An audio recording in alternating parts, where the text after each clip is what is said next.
Hello guys, and welcome back to DocMack Garage. Legend has it that 90% of BMWs ever made are still on the road today and only 10% ever made it home. It may leak more engine oil and more coolant than a faucet with a broken seal, but are BMWs really that bad? So today I'm going to do a full in-depth video on which model you should and should not buy starting from around the mid-2000s. Alright, believe it or not that BMWs do have a lot of hidden features. So you might buy a BMW and it may appear that the features are limited. However, there's a lot of features that you can unlock. For example, this acoustic lock. So if I lock the vehicle, you hear that beep. So when the vehicle was new, it never had that beep. So I programmed the vehicle to have that beep. Now with the radio on the vehicle, it was tuned for only Japan.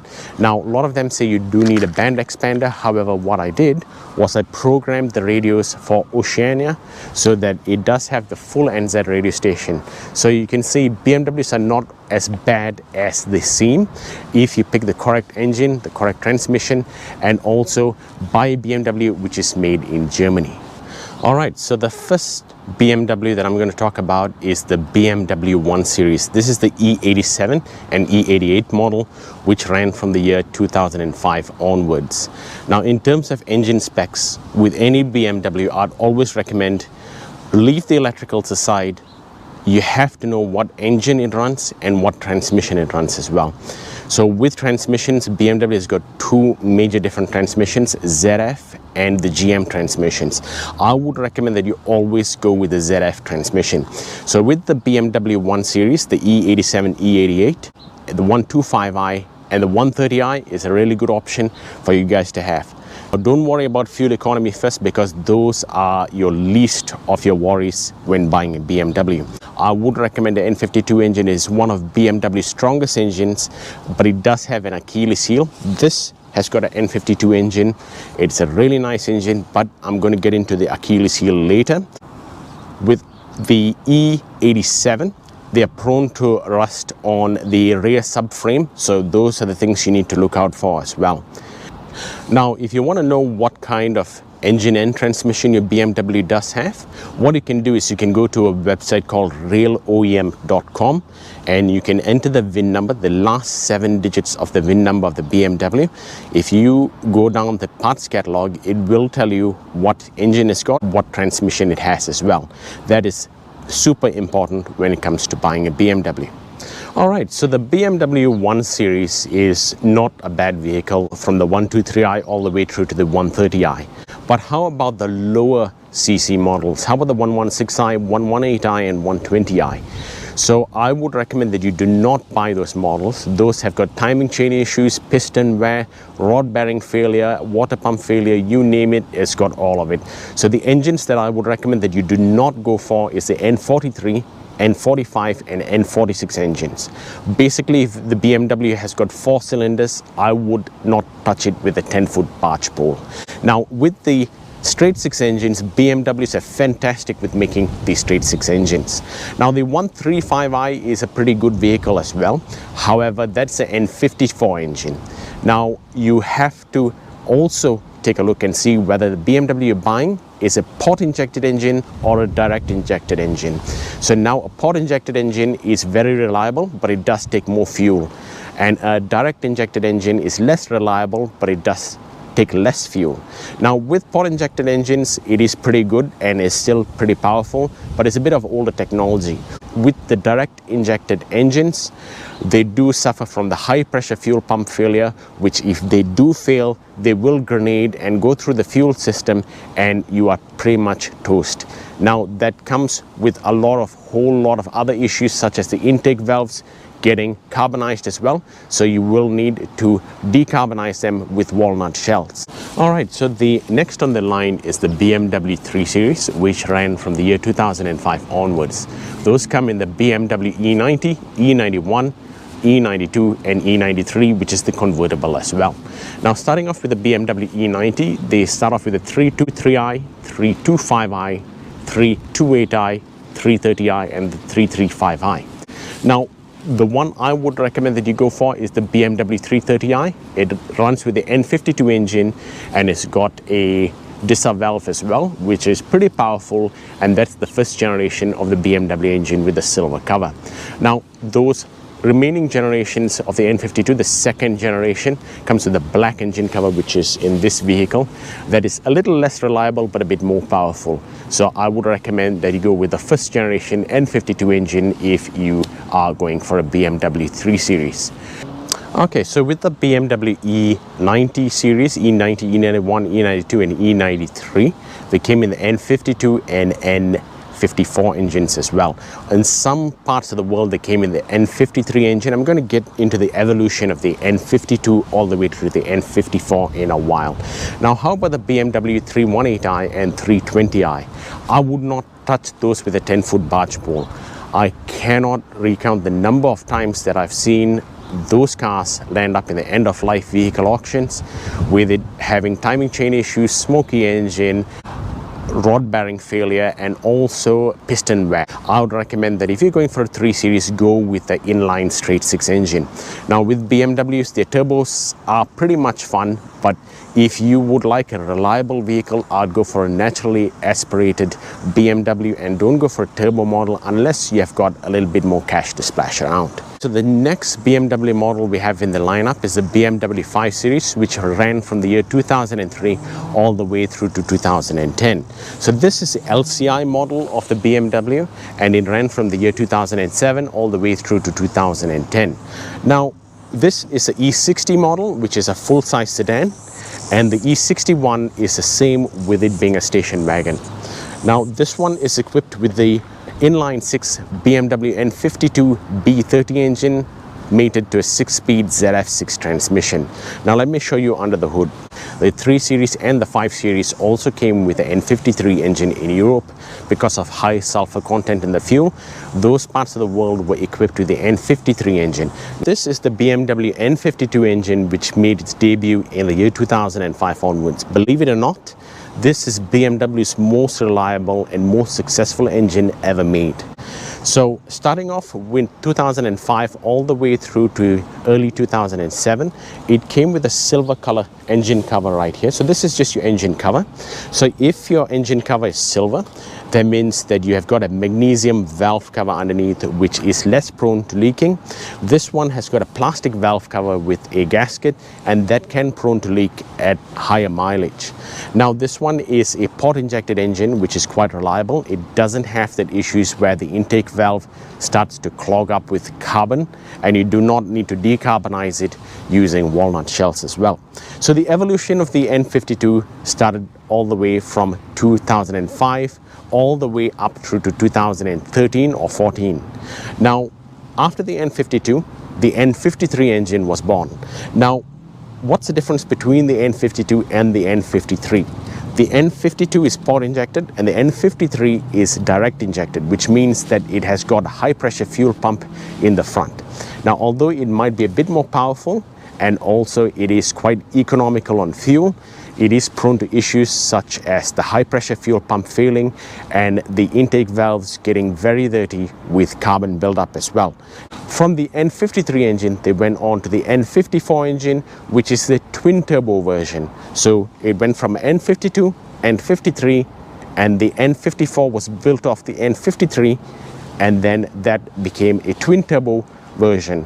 Those are such beautiful engines. The N54 engine comes with the issues such as the intake valves clogging up with carbon buildup, wastegate failure, turbo failure, a lot of engine oil leaks, especially from the valve cover, because what happens is the PCV system starts to fail and pressure starts to build up in the engine, and that then starts to deteriorate the valve cover and the engine oil starts leaking.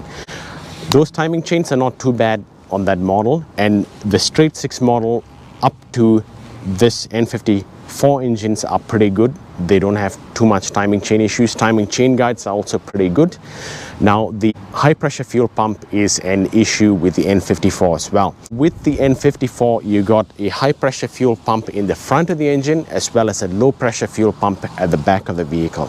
So if the high pressure fuel pump actually fails, if it does grenade, it'll go through the fuel system. You'll need to drain the fuel tank and flush out the whole fuel system, which is very costly. Now, are BMW V8 engines really worth buying?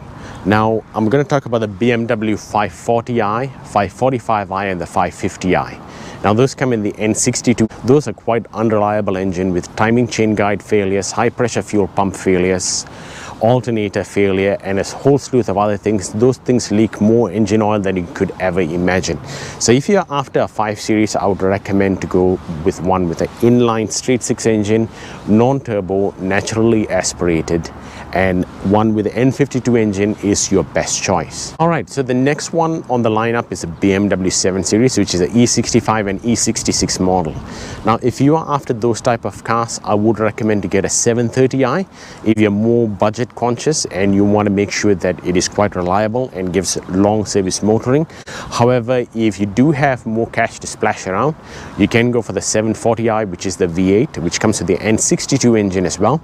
Now, those do have exactly the same type of issues as the BMW 540 all the way through to the BMW 550i's. So with the BMW 7 Series, the E66 and E65, those are pretty good cars to get as long as it's a inline straight 6. However, you would notice it is a little underpowered for such a heavy vehicle, so you have to balance between whether you want reliability with underperformance or unreliability with high performance. So that is based on your budget and you can make the decision on that. Now, there are a lot of other BMW models that I can get into, but it's going to make this video a very long video. Comment down below if you want to buy a BMW and I can give you some advice on whether you should or should not buy that BMW. So I've given the N52 a lot of praise, but how about its Achilles heel and what are the maintenance costs to do that?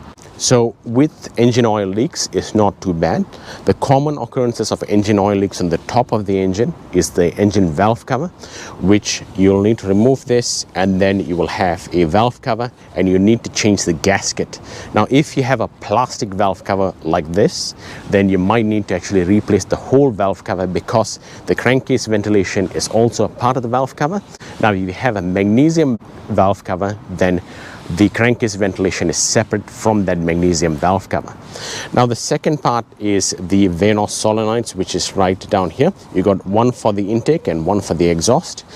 Now, the seal on those Vanos solenoids actually fail, and sometimes the Vanos solenoid itself starts to clog up with all the oil buildup from the lack of engine oil changes. It'll start to gum up, and then what you can do is you can either clean them or replace them. Those are about $150 US a piece, so it is quite expensive, and if you do pay someone else to do it, then it's going to be very expensive because they charge an arm and a leg when you could do it yourself. So in terms of maintenance wise, that's a pretty easy job to do. Now, the other issues with the car is the Valvetronic motor. Now, only on higher mileage engines, the Valvetronic motor sits beneath this cover, and it's kind of a worm gear which actually communicates with the eccentric shaft sensor, which is a little bit under here. Now, the next thing with this one is the water pump. The water pump in this engine is actually electronically driven. It's not your traditional serpentine belt driven water pump. So if the water pump was to fail, it'll just fail. It will not give you any warning, no squeals, nothing. It'll just completely fail. So the water pump and the thermostat in this vehicle is very expensive to replace. Like in New Zealand, it does cost somewhere around $1,600 onwards, and in the US as well, it'll be about $1,000 to do the water pump and the thermostat as well. And if you're going to replace the water pump and thermostat, either go genuine BMW or Pierberg. Those are your two other options. All right, so the next thing is your engine oil cooler. This is your cooler, and there's a gasket right here, and that's your oil filter housing right here, and there's the gasket going through to the cylinder head. Now, with the gasket to the cylinder head and the gasket from the oil filter housing to the oil cooler gasket, these two gaskets are prone to failure, and those are quite expensive to replace at the dealership. However, if you do those yourself, I did mine completely for about $100, including topping up the coolant as well, and it was a fairly easy job. I do have a video on that as well. Now the other thing as well is the coolant reservoir area. The dipstick here is prone to failure and it'll break and fall in, and the piping right here and the coolant pipes as well can crack, so those are not too expensive to replace. Now BMW uses a special type of coolant, and you have to use a blue color engine coolant for your BMW. Now the next thing is the power steering fluid. Now this is a hydraulic power steering, and this one has got the active steering, which is the little taller bottle. If you do not have an active steering, it's a shorter bottle, and if you do have an active steering, it's a taller bottle. So with this one, they are prone to leaks around the piping, which goes down to the power steering pump, and they are fairly easy to replace. Now you can use CHF 11 fluid, and you can just unscrew it, suck out whatever fluid there is, put it back in, circle the steering left and right, and then put more fluid in there, and you should be able to slowly flush out your power steering. Alright, so now the Achilles heel of this engine is the water pump and also the serpentine belt. So the serpentine belt, the way it's designed on this engine, is a little bit dangerous because the oil cooler gasket is right here and the oil filter housing gasket is here. So if oil drops right down onto the serpentine belt, it can slip down, get sucked into the front end crank seal, and it could destroy your engine. It could clog your oil pickup tube as well. Now if your oil pickup tube becomes clogged, you can guess what happens. It starves the engine of oil, and then rod bearing failure and piston failure starts to follow. Alright, so that brings me to the end of this episode of DocMack Garage. Now I do have another channel called Europiston Garage as well, which you can subscribe if you would like. If you would like to buy a BMW, or if you do drive a BMW and you do need some advice, you can always comment down below. Please subscribe, I would really appreciate it. It's completely free to subscribe to my YouTube channel, and I'll see you in the next video.